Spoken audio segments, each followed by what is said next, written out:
Welcome to Samba Samba. Enjoy the video. In this video, I will explain how to change an Audi A3 rear caliper. First, gather all your necessary tools, such as a 17mm wheel impact socket, combination spanners, a torque wrench, and a brake bleeder kit. Safety is paramount, so securely raise your vehicle using a jack and place it on sturdy jack stands. Remember to use wheel chocks for extra stability. Finally, open the brake fluid reservoir cap under the bonnet to prevent a vacuum from forming in the system. Next, remove the wheel to gain full access to the rear brake caliper.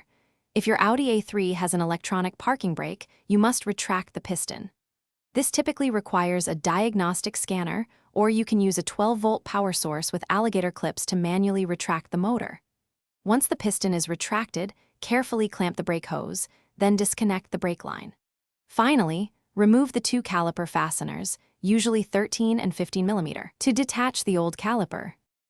Now it is time to install your new caliper. Carefully position the new caliper onto the mounting bracket and reattach the brake line, tightening it to 35 Nm.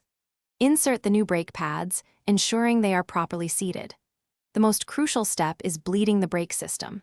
Connect your bleeder kit to the caliper's bleed screw, open it, and have a helper pump the brake pedal until no air bubbles appear. Remember to continuously monitor and refill the master cylinder with fresh DOT4 brake fluid.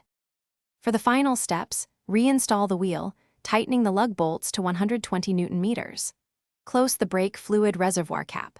Test the electronic parking brake to ensure it engages and disengages correctly.